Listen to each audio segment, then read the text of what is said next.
자, 오늘 그 이더리움 하드포크가 있죠. 그래서 모든 거래소들이 전체 이더리움 계열 코인들의 가두리 양식이 지금 시작됐습니다. 불나방 같이 뭐 어디 이런 데 붙어갖고 스트레스 받으실 거 없습니다. 그냥 리플을 하나라도 더 사는 게 지금은 중요합니다. 자, 리플 차트 먼저 후딱 보고 시작할게요. 자, 아직도 리플은 여전히 어중간한 구간입니다. 그냥 마음 편하게 기다리세요. 제가 올 초부터 계속 말씀드렸던 것처럼 XRP 차트는 너무 뻔하게 움직이고 있습니다. 자, 그리고 지금 우리 업비트랑 바이낸스는 신고가의 영역이죠. 그죠? 자, 그런데 비트스탬프 차트는 고점이 남았습니다. 자, 이거 비트스탬프 주봉이거든요. 지금 여기까지 올라왔어요. 네, 지금 여기가 고점이에요. 3.317달러. 원화로는 지금 대략 한 4,900원 약간 안 되는 가격일 것 같아. 지금 업비트 힘이 세죠. 바이낸스 차트보다 업비트가 상방에 대한 힘이 더 셉니다. 그렇기 때문에 뭐 한 5,000원까지도 노려볼 수 있지 않나, 저는 긍정적으로 바라보고요. 자, 만약에 이 비트스탬프 차트 전고를 풀이 넘잖아요. 그러면 요 파동 길이 있죠. 요거에 대한 1대1 길이가 3.58달러. 자, 요런 자리들에서는 하방 압력이 강해질 수밖에 없습니다. 왜냐면 손절 구간이 명확하거든요. 요거를 보고 들어왔던 사람들은 아, 여기 손절 잡고 전고 조금 넘기는 구간, 요런 데서 숏을 치면 되겠다, 이런 매도 압력이 강해지는 구간이기 때문에 어느 정도 이제 리플 밑에서 사신 분들은 여기서 분할이 또 하시는 게 좋겠다 말씀드립니다. 자, 그리고 리플이 지금 이렇게 한 달 넘게 수렴을 하다가 상방으로 이탈을 했는데, 제가 여기 앞에 나온 파동이 이 임펄스, 너무나도 이게 충격 파동스럽다 말씀을 드리고 4파 조정 그리고 5파 마지막 상승이라고 보고 있는데, 이게 제가 생각하기엔 한 5,000원 근처까지 갈 것 같아요. 거기서 이제 크게 조정이 좀 올 것 같다는 생각이 들고 있는데요. 비트가 지금 구간에서 최소 한 30%, 심할 경우에는 한 50%까지도 조정이 올 수 있다고 지금 보고 있거든요. 저는 왜냐면 두 개의 시나리오가 남아있는데, 여기 고점 있죠, 108K, 요 고점을 살짝 갱신하고 죽으러 가거나, 아니면 이거를 못 넘기고 여기서 미달이 나오고 죽으러 가거나, 둘 중에 하나입니다. 리플 차트를 이렇게 좀 뜯어서 보면 이렇게 확산 터미널이 나오면 이 패턴 자체를 급격하게 되돌려야 됩니다. 지금 급격하게 되돌렸죠. 그러면 여기가 당분간 유의미한 고점이 될 확률이 엄청 높거든요. 그래서 지금 요런 구간에서 여기서 이제 분할 익절 못하신 분들은 익절을 노리는 구간이고, 여기서 뭐 한락하면 안 됩니다. 신규 매수나 뭐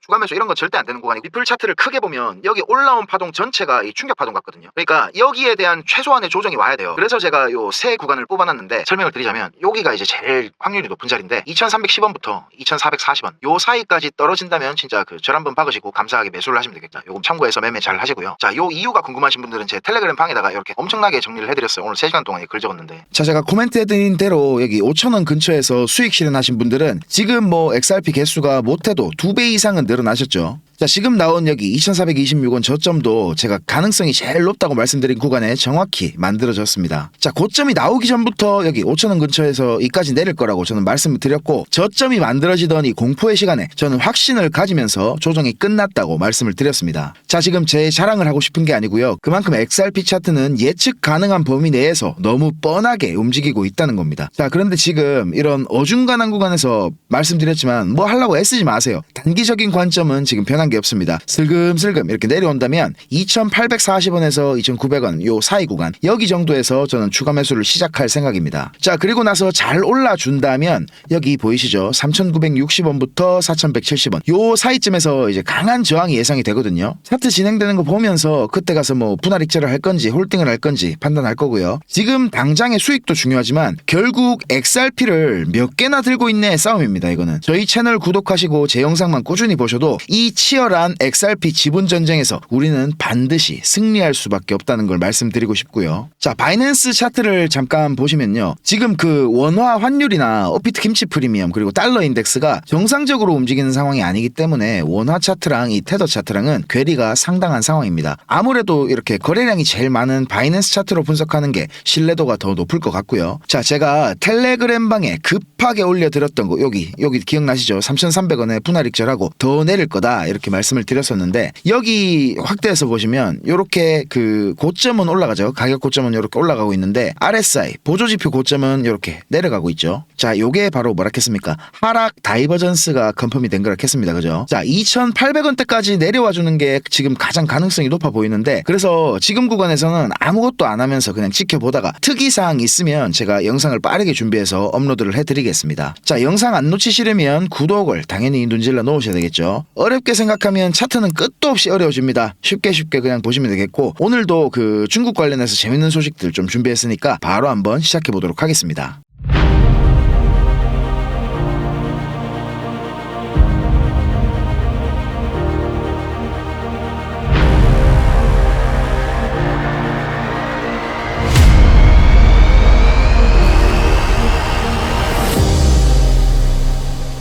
자, 리플 홈페이지에 이렇게 1분기 시장 보고서가 또 올라왔는데요. 2분기부터는 지금 현재의 형태로 보고서를 업로드하지 않기로 했답니다. 대신에 그 공식 SNS 계정 이런 데로 회사와 XRP 관련된 업데이트를 공유한다고 하네요. 자, 리플의 투명성은 여러 경우에 회사에 불리하게 사용이 됐으며 특히 이제 SEC가 그런 짓을 많이 했다고 적혀 있네요. 소송이 한참 진행될 때는 투명하게 뭐 다 이걸 공개하다가 소송 끝나니까 SEC 탓을 하면서 이 보고서를 이제 안 낸다. 이게 좀 의아하긴 한데 뭐 아무튼 뭐 그렇다고 합니다. 자, 이렇게 보고서를 쭉쭉쭉쭉 내려보면 우리가 필요한 건 딱 요거죠. 온체인 데이터. 자, 우리는 이 온체인 활동이랑 XRP 개수만 보면 됩니다. 작년 4분기에 실적이 이게 너무 좋았죠. 그렇기 때문에 당연히 1분기 보고서는 다소 떨어질 수밖에 없는 거를 감안해야 됩니다. 1분기에 XRP 50만 개 정도가 수수료로 소각이 됐다. 요게 좀 눈에 띄고요. 뭐 리플랩스에서 보유하고 있는 XRP는 45억 6천만 개, 그리고 에스크로에 잠겨 있는 거는 지금 371억 개라고 합니다. 자, 지금 제 영상 보시는 행님들 중에서도 XRP를 10,000개 이상 보유하고 계신 행님들 꽤 되는 걸로 알고 있습니다. 혹시 근데 따로 지갑 안 쓰시고 거래소에다가 XRP를 모으시고 계신 분들은 제발 좀 제가 지갑으로 옮기라고 부탁을 좀 드리겠습니다. 이 셀프 커스터디를 하셔야 이 어디 가서 코인 한다 하는 소리를 할 수가 있겠죠. 업비트, 뭐 빗썸이 제 아무리 안전하다고 하지만 이런 거래소들이 언제 입출금이 막힐지 뭐 또 언제 해킹을 당할지 이건 우리가 알 수가 없는 겁니다. 확실한 거는 아무것도 없어요 지금 시장에. 그러니까 이 싸만 지갑 전에 제가 소개시켜드렸죠. 요 싸만 지갑 말고도 여러 가지 지갑들 많이 나왔으니까 시간 나실 때 유튜브 같은데 어디 한번 찾아보시고 한 번만 요걸 따라해보시면 그 다음에 엄청 쉽거든요. 꼭 XRP 보관하실 때는 개인 지갑으로 옮겨서 보관하시라 요 말씀 드리고 싶고요. 자, 지금 미국과 중국의 관세 전쟁이 확실한 장기전 모드로 전환됐습니다. 지금 겉으로는 뭐 팽팽하게 줄다리기를 하는 것 같이 보이지만 중국은 장기전에 돌입할 준비를 지금 하나씩 하고 있습니다. 일상 소비재나 뭐 의료 부문 그리고 필수 산업자들 이런 데 대해서 암묵적인 무관세, 면세 처리를 지금 하고 있거든요. 미국산 반도체 중에 일부에 이제 125% 때린 거 있잖아요. 보복관세. 요거를 조용히 철회를 했고 플라스틱 생산에 필수적인 에탄도 면세 처리가 됐습니다. 그리고 의약품이라든지 뭐 의료 장비, 항공산업 관련된 장비 요런 것들이 모두 4월 25일부로 조용하게 면세가 됐는데요. 이 4월 25일이면 한창 그 뭐랄까지 실무단이 전화를 했니 뭐 만났니 옥신각신 할 때죠. 자, 이런 부분에서 우리는 지금 시간이 미국 편이라는 걸 알 수가 있습니다. 이런 조용한 면세 처리는 양측 정부가 지금 어떠한 공지도 없이 서류에만 면세로 적용이 되고 있는 겁니다. 자, 실무진들끼리 만나가 진한 협의가 있었다. 요렇게 봐도 되는 부분이겠죠. 자, 그리고 말씀드렸듯이 어차피 트럼프가 이 관세 자체가 목적이었다면 22에서 26%요 정도 선의 보편적 관세가 적용이 될 것이고 협상을 하는 척 관세를 이게 트럼프가 내리는 척하면서 중국에서 다른 걸 뺏어올 게 분명합니다. 그게 뭐가 될지는 뭐 지금 예측 불가능한 트럼프이기 때문에 조금 더 지켜봐야 되겠고요. 일단 틱톡은 100%입니다. 그죠? 틱톡은 미국이 뺏어오는 걸 100%라고 봐야 되겠고 지금 그 중국이 꺼내든 카드들이 예사롭지 않은 게 좀 있어가지고 오늘 제가 전달해 드리려고 하는데요. 첫 번째는 민간 기업까지 중국 내에 있는 모든 기업들을 포함하는 그 통계 자료 있잖아요. 그런 것들을 완전 비공개화하는 겁니다. 자, 사실 중국에서 내놓는 자료 자체가 이 데이터들 자체가 이미 정부 차원에서 마사지가 어느 정도 됐다고 봐도 될 정도로 지난 몇 년간 데이터들을 저도 뭐 100% 믿지는 않았지만 이번 조치는 뭔가 좀 다릅니다. 진짜 하나도 안 빼놓고 모든 비국영 회사들의 제품 생산량 보고서 이런 것도 싹 다 그냥 비공개 처리를 하라고 엄포를 놨다고 합니다. 중국 내에서 나오는 자료들을 다 블라인드 시키겠다는 거죠. 사실 그 트럼프가 중국을 정확하게 압박할 수 있었던 타이밍을 잡은 것도 중국 내수가 완전히 뭐 박살이 났고 부동산도 경기 침체가 계속 지속됐다. 이런 데서 시작한 거잖아요. 그래서 중국이 다소 감정적이라고 볼 수 있는 조치를 지금 취했다고 저는 생각이 되고요. 자, 두 번째 더 골 때리는 게 배급제의 부활입니다. 자, 중국 정부에서 꽤나 진지하게 이렇게 비공개 지침을 지금 내렸다고 합니다. 이번 무역전쟁 상황이 좋지 않게 좀 흘러가는 경우에 배급제를 전면적으로 부활시키겠다고 말을 했는데요. 원래 이 배급제락 하는 게 생계의 직접적인 상품들의 공급량이 매우 줄었을 때 이럴 때 이제 사회 혼란을 막는 용도로 시행이 되는 거잖아요. 근데 이 관세 위기를 지금 중국만이 할 수 있는 카드로 반전을 주겠다. 이런 의도로 저는 해석을 하고 있습니다. 이번 관세 전쟁을 통해서 중국이 뭐 위기 상황에 봉착한 거는 맞지만 이걸 극복하는 데서 그치지 않고 미국의 패권에도 우리가 데미지를 주겠다. 이런 의지를 표명한 거라고 봅니다. 미국의 미국의 패권을 무너뜨리려면 이 달러에 대한 제재가 필수적이겠죠. 그래서 이번 공산당의 비공개 지침에는 이런 내용도 포함이 되어 있다고 하는데요. 자, 금융 제재에 대한 내용을 살펴보면 중국 공무원이나 국영기업들 있죠. 이런 데는 20만 달러 이상의 예금에 대해서 즉시 국내 송금 또는 제3국으로의 이전을 명령했습니다. 여기에 불복하면 반역죄로 다스린다고 엄포를 놨는데요.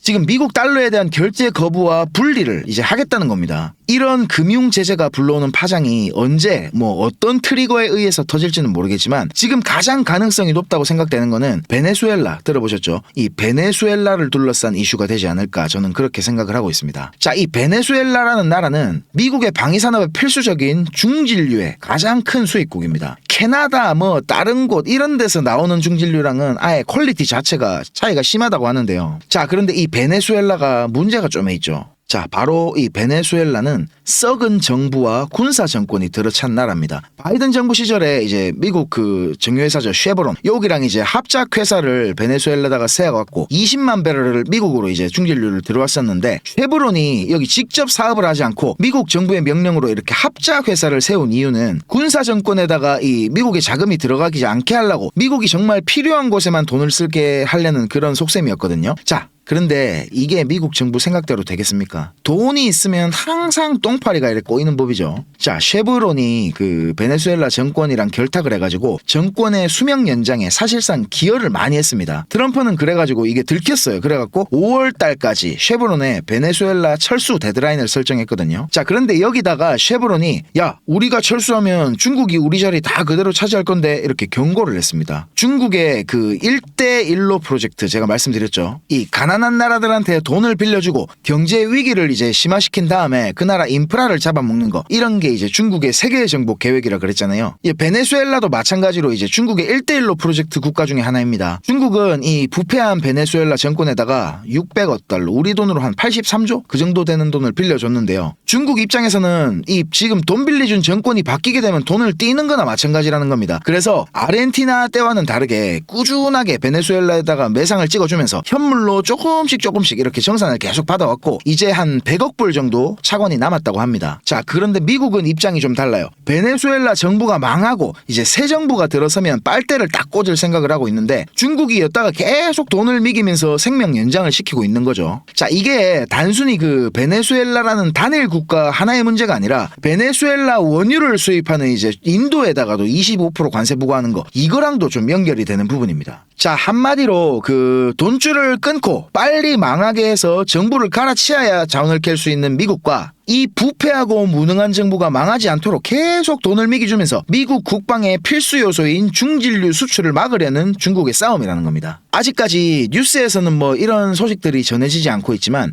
대략 한 요번 달 말 요 정도 안에는 베네수엘라를 둘러싼 갈등이 본격화되지 않을까 이렇게 저는 예상을 하고 있고요. 이런 흐름들을 알면 앞으로 시장이 어떻게 흘러갈지 이래 큰 그림을 좀 그릴 수가 있겠죠. 자, 며칠 전에 금값이 온스당 3,500불 고점을 만들었습니다. 그러고 나서 이제 지금까지 좀 조정을 받고 있는 모습인데, 금이 고점을 만들고 조정을 받으면 뭐다? 그 다음은 비트코인입니다. 바로 역사는 반복되고 차트는 프랙탈인 겁니다. 그냥 이거는 공식이니까 이런 건 좀 외워두세요. 시장 상황이 불안해서 안전자산인 금으로 돈이 몰리고 그 다음에 어느 정도가 해소가 되고 나면 위험자산 시장으로 유동성이 분배가 되는데, 지금 상황을 보면 나스닥보다는 당연히 우리 크립토 시장에 더 안정적이기 때문에 여태까지는 없었던 유동성 홍수가 우리 코인 시장으로 몰려올 게 지금 불보듯 뻔한 상황입니다. 지금 이럴 때 금 사시는 분들은 자, 오른손을 높이 드세요. 그러고 자기 대가리를 슥 차례 시기 때리시면 됩니다. 아시겠죠? 자, 비트코인 도미넌스 65%, 중국의 울며 겨자 먹기식 유동성 공급, 미국 연준의 금리 인하와 더불어서 양적 완화의 시작, 이 모든 게 지금 답을 알려주고 있는데 우린 뭐가 걱정입니까? 그죠? 세 번째 알트코인 대불장은 이제 우리 코앞으로 다가왔고, 지금 여기에 대비를 못 하시는 분들은 나중에